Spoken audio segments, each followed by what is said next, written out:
శాంతి. ఈరోజు మురళీ డేటు 17 జనవరి 2024.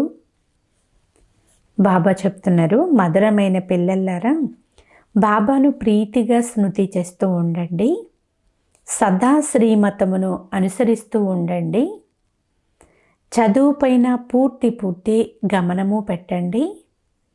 అప్పుడు మిమ్మల్ని అందరూ గౌరవిస్తారు.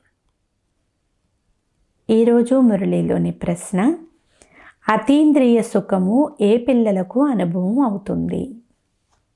సమాధానము, ఎవరైతే దేహీ అభిమానులుగా ఉంటారో వారికి అతీంద్రియ సుఖం అనుభవం అవుతుంది. దేహీ అభిమానిగా అయ్యేందుకు ఎవరితోనైనా మాట్లాడుతూ ఉన్నప్పుడు లేక ఎవరికైనా జ్ఞానాన్ని అర్థం చేయించే సమయంలో నేను ఆత్మను సోదరాత్మతో మాట్లాడుతున్నాను అని భావించండి. భాయి దృష్టిని పక్కా చేసుకున్నట్లయితే దేహీ అభిమానులుగా అవుతూ ఉంటారు. మేము భగవంతుని విద్యార్థులము అనే నశ ఎవరికైతే ఉంటుందో వారికి అతీంద్రియ సుఖం అనుభవం అవుతుంది. పాట, నా మనోద్వారం వద్దకు ఎవరు వచ్చారు? ఓం శాంతి. తండ్రి కూర్చుని పిల్లలకు అర్థం చేయిస్తున్నారు.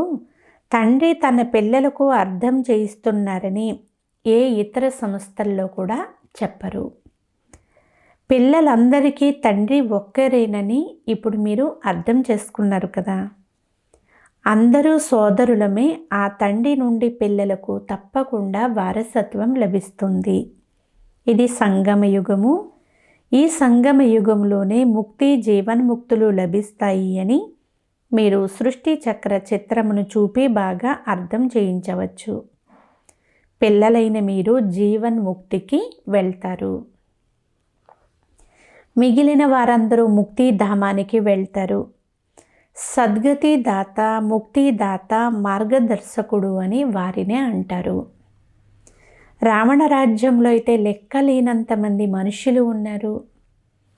రామరాజ్యంలో ఒకే ఆది సనాతన దేవీ దేవతా ధర్మం ఉండేది. వారిని ఆర్యులు అని, వీరిని అనార్యులు అని అంటారు. ఆర్యులు అనగా పరివర్తన చెంది బాగుపడినవారు. అనార్యులు అనగా పరివర్తన అవ్వనివారు. ఆర్యుల నుండి అనార్యులుగా ఎలా అయిపోయారనేది ఎవ్వరికీ తెలియదు. ఆర్య అనగా ఏ ధర్మము కాదు. ఆర్యులు అనగా పరివర్తన చెందిన దేవతలు. వారే 84 జన్మలు తీసుకున్న తరువాత అనార్యులుగా అయిపోతారు. ఎవరైతే అత్యంత ఉన్నతులైన పూజ్యులుగా ఉండేవారో వారే పూజారులుగా అయిపోయారు. హంసు అనే అర్థమును కూడా తండ్రియే తెలియచేస్తున్నారు. మెట్ల చిత్రం ద్వారా అర్థం చేయించడం అనేది చాలా బాగుంటుంది అని బాబా అంటున్నారు.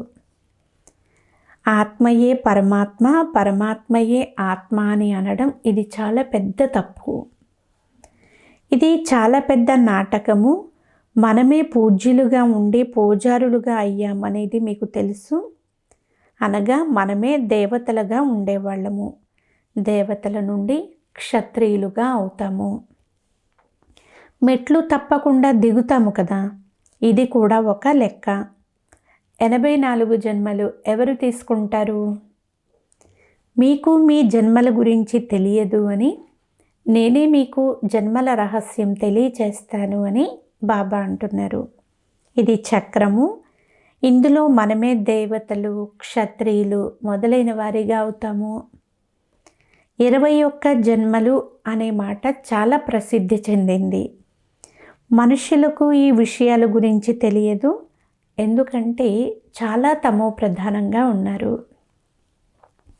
ఇప్పుడు పిల్లలైన మీకు మాత్రమే జ్ఞానం పూర్తిగా లభిస్తుంది. అయితే కొంతమంది అతి కష్టం మీద అర్థం చేసుకుంటారు.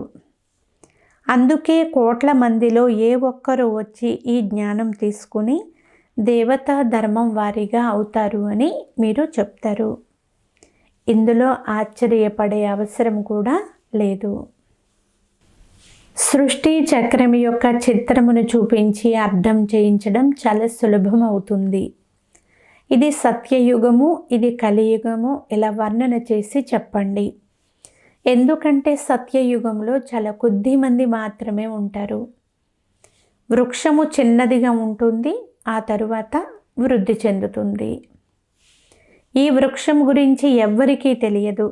అంతేకాక బ్రహ్మను గురించి కూడా అతి కష్టం మీదే అర్థం చేసుకుంటారు.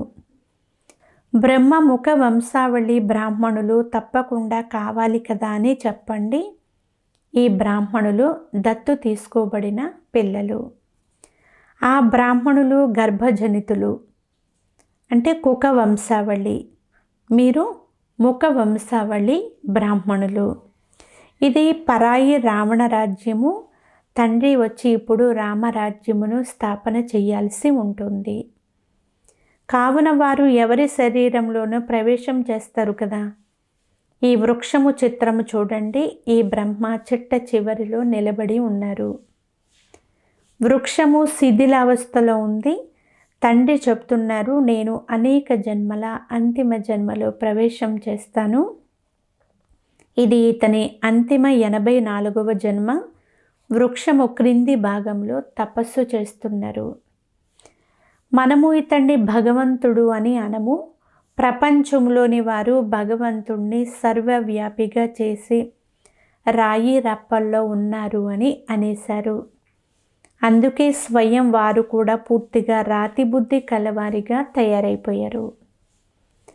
దేవతల విషయమే భిన్నమైనది. ఇప్పుడు మీరు చదువుకొని పదవిని పొందుతారు. ఇది ఎంత ఉన్నతమైన చదువు. ఈ దేవతలను భగవాన్ భగవతి అని కూడా అంటారు. ఎందుకంటే మీరు పవిత్రులు కదా. అంతేకాక స్వయం భగవంతుని ద్వారానే ఈ ధర్మస్థాపన అనేది జరిగింది. కావున తప్పకుండా భగవాన్ భగవతిగా అయి ఉండాలి. కానీ వారిని మహారాజా మహారాణి అని అంటారు.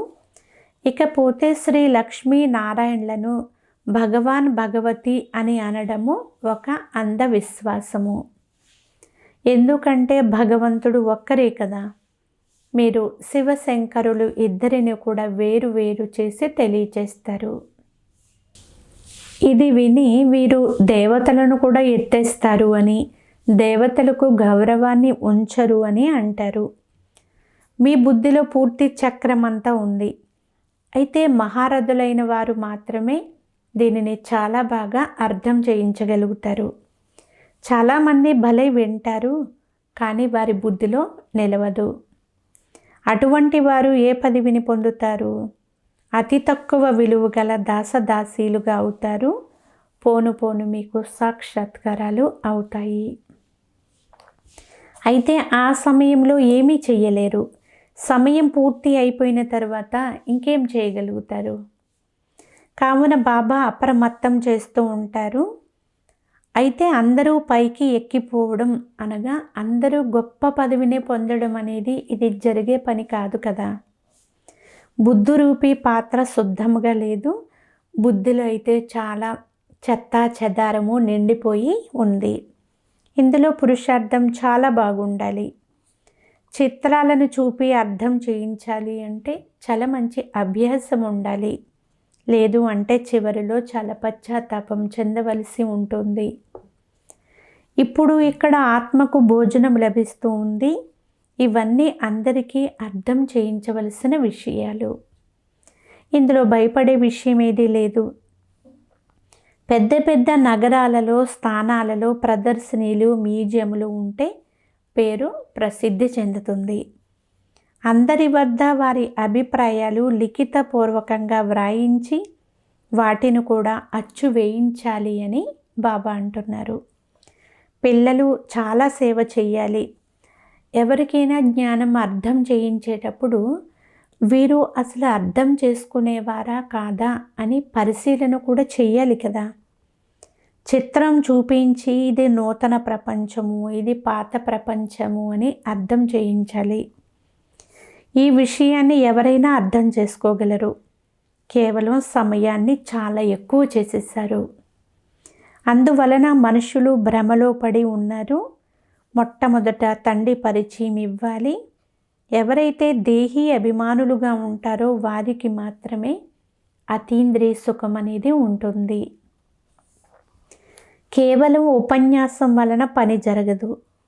ఉపన్యసించినప్పుడు కూడా నేను ఆత్మిక సోదరుడను, సోదరాత్మకు అర్థం చేయిస్తున్నాను అని భావించాలి. ఆత్మాభిమానులుగా కావాలి అంటే చాలా కష్టపడాలి కదా. కానీ పిల్లలు క్షణక్షణము మర్చిపోతూనే ఉంటారు. తండ్రియే వచ్చి పిల్లలకు అర్థం చేయిస్తారు. ఆత్మ పరమాత్మ చాలా కాలం నుండి వేరుగా ఉన్నారు అనే గాయనము కూడా ఉంది. కానీ దీని అర్థము మీకు మాత్రమే తెలుసు. మహారథులైన వారు స్వయాన్ని ఆత్మగా భావించి తండ్రిని స్మృతి చేసే అభ్యాసం ఎక్కువగా చేయాలి. అప్పుడే కదా స్వయాన్ని శక్తివంతులుగా భావిస్తారు.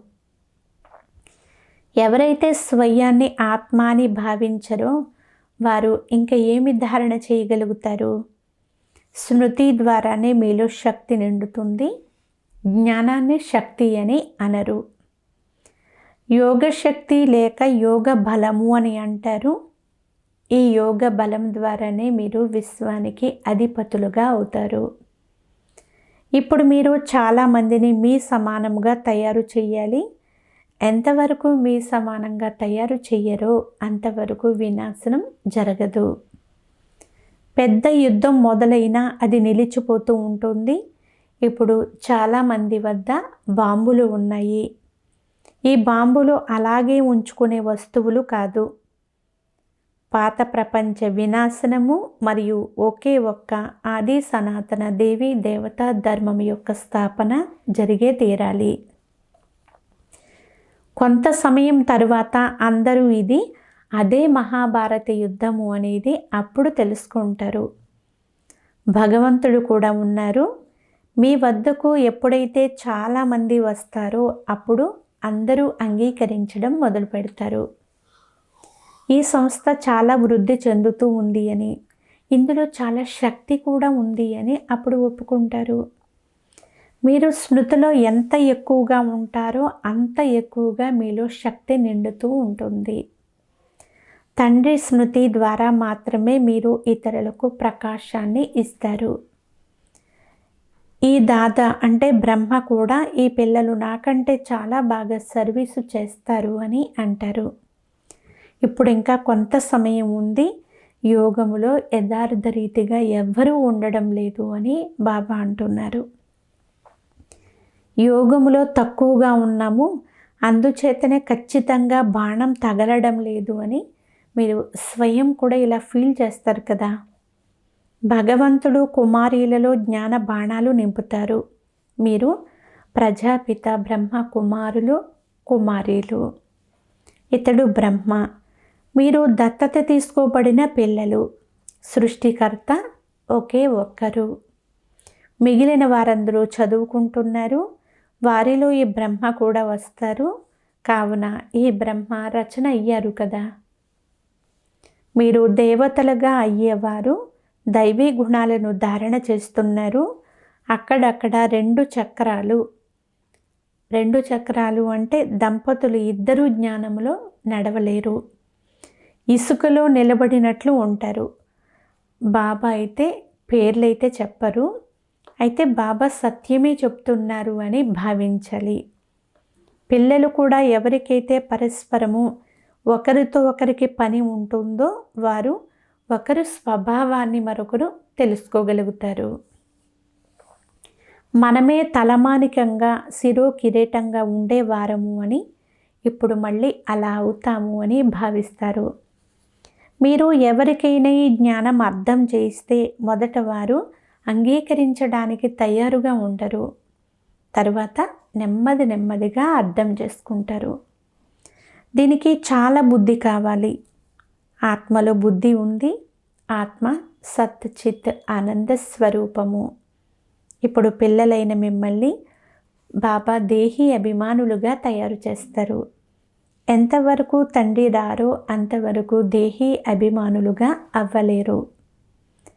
ఇప్పుడు తండ్రి ఆత్మాభిమాని భవ అని చెప్తున్నారు. నన్నొక్కరినే స్మృతి చెయ్యండి, నా నుండి శక్తి లభిస్తుంది అని బాబా అంటున్నారు. ఈ ధర్మము చాలా శక్తివంతమైనది. మొత్తం విశ్వం పైన రాజ్య పాలన చేస్తారు.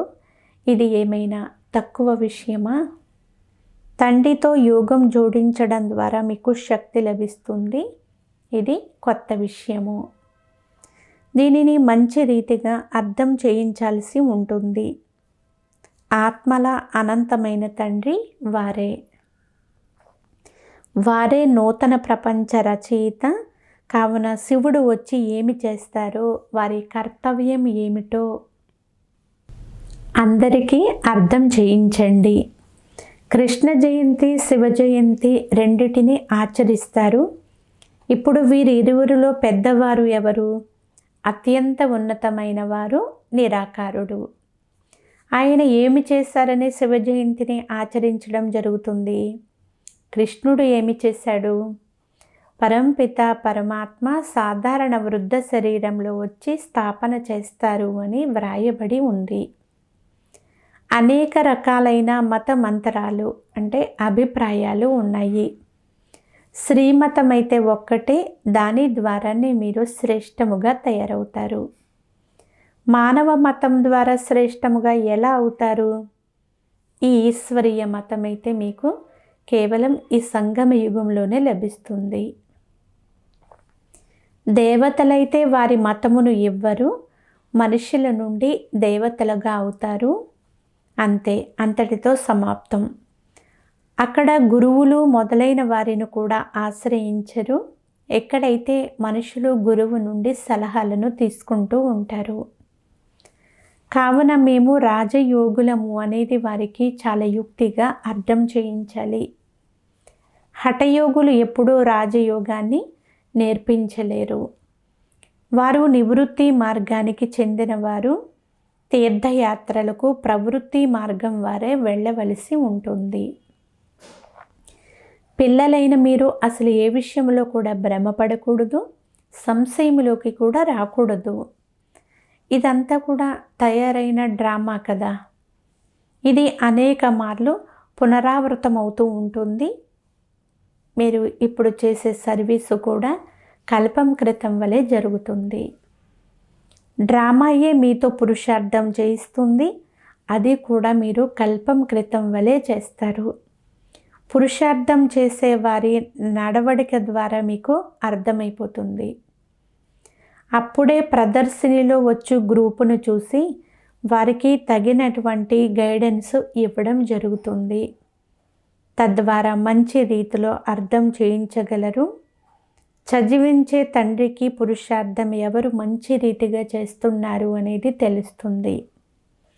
ఎంతో విశాలమైన బేహద్దు బుద్ధి కలవారిగా తయారు చేస్తారు. మేము ఎవరి పిల్లలము అనే నష పిల్లలైన మీకు ఉండాలి. స్వయం భగవంతుడే మనల్ని చదివిస్తున్నారు.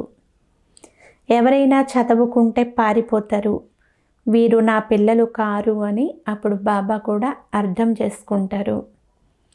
భగవంతుని పిల్లలు ఎవరైతే ఒకప్పుడు చదువుకునేవారో వారు పారిపోయి ఆ తర్వాత కొంత అర్థమైతే మళ్ళీ చదువుకోవడం మొదలు పెట్టడం మీరు గమనిస్తారు.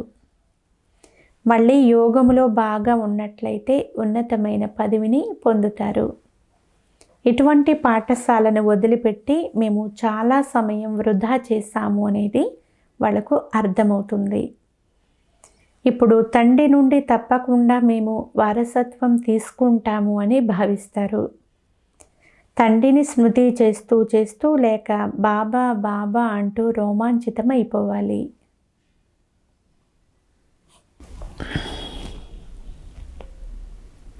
బాబా మనకి ఉన్నతమైన పదవిని ప్రాప్తింప చేయిస్తారు. మనము ఎంతో భాగ్యశాలురము. గడియ గడియ కూడా తండ్రి స్మృతిలో ఉండి వారి ఆదేశానుసారం నడుస్తూ ఉంటే చాలా ఉన్నది జరగగలదు. అప్పుడు మళ్ళీ వారిని అందరూ చాలా గౌరవిస్తారు. బాబా చెప్తున్నారు, చదువుకున్న వారి ముందు చదువుకోని వారు బరువులు మొయ్యాల్సి ఉంటుంది. దేహాభిమానంలో ఉన్నవారికి దైవీ గుణాల ధారణ జరగదు. బాబా అంటున్నారు, మీ ముఖము ఫస్ట్ క్లాస్గా ఉండాలి.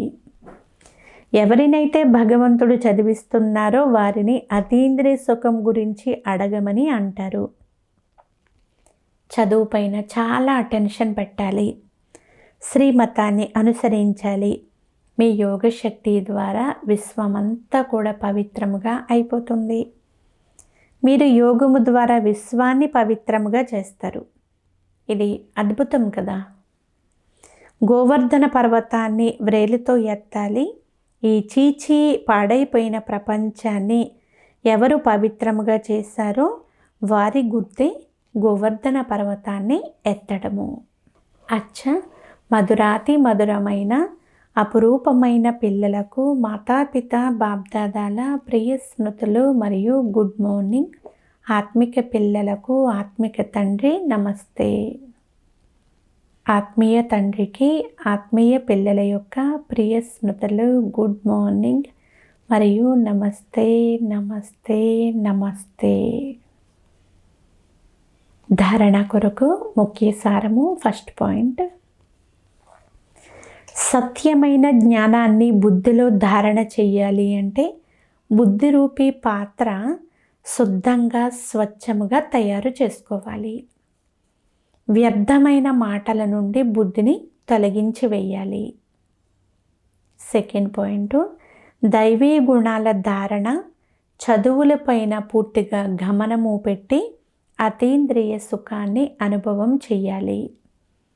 మేము భగవంతుని పిల్లలము, వారు మమ్మల్ని స్వయంగా చదివిస్తున్నారు అనే నషలో ఉండాలి. ఈరోజు వరదానము, నిశ్చయం యొక్క పునాది ద్వారా సంపూర్ణత వరకు చేరుకునే నిశ్చయ బుద్ధి నిశ్చింత భవ. సారాంశము, ఈ బ్రాహ్మణ జీవితంలో నిశ్చయమే సంపన్నతకు పునాది. ఈ పునాది గట్టిగా ఉంటే సహజముగా మరియు వేగంగా సంపూర్ణత వరకు చేరుకోవడం నిశ్చితము. ఎవరికైతే యథార్థముగా నిశ్చయ బుద్ధి కలవారిగా ఉంటారో వారు సదా నిశ్చింతగా ఉంటారు. యథార్థ నిశ్చయము అంటే మీ ఆత్మస్వరూపాన్ని తెలుసుకోవడం మరియు దానిని అంగీకరించడము, దాని అనుసారమే నడుచుకోవడము. అంతేకాక తండ్రి ఎవరో, ఎలా ఉంటారో, ఏ రూపంలో పాత్ర చేస్తారో దానిని యథార్థముగా తెలుసుకోవాలి. ఇటువంటి నిశ్చయ బుద్ధి కలవారు విజయులుగా ఉంటారు. స్లోగన్, తమ సమయాన్ని, సుఖాలను, ప్రాప్తులు కావాలనే కోరికను అందరి కొరకు ఎవరైతే దానం చేస్తారో వారే మహాదానులు అని పిలువబడతారు. అవ్యక్త సైలెన్స్ ద్వారా డబల్ లైట్ ఫరిస్తా స్థితిని అనుభవం చెయ్యండి. ప్రారంభంలో ఎలా అభ్యాసం చేసేవారు అంటే నడుస్తూ ఉంటారు, కానీ స్థితి ఎలా ఉండేది అంటే ఏదో ఒక లైటు అంటే ఒక కాంతి వెళుతూ ఉంది అని ఇతరులు భావించేవారు. వారికి శరీరాలు కనిపించేవి కాదు. ఈ అభ్యాసంతోనే ప్రతి పేపర్లో కూడా పాస్ అయ్యేవారు. అలాగే ఇప్పుడు చాలా చెడు సమయం రానున్నది కనుక డబల్ లైట్గా ఉండే అభ్యాసాన్ని మీరు కొంచెం పెంచుతూ ఉండాలి. ఇతరులకు సదా మీ లైట్ స్వరూపం మాత్రమే కనిపించాలి. ఇదే మీకు రక్షణ. వారు లోపలకు రావాలి, లైట్ యొక్క కోటను చూడాలి. ఇలాంటి స్థితిని మీరు అంటే డబల్ లైట్ ఫరిస్తా స్థితిని అనుభవం చెయ్యాలి. ఓం శాంతి.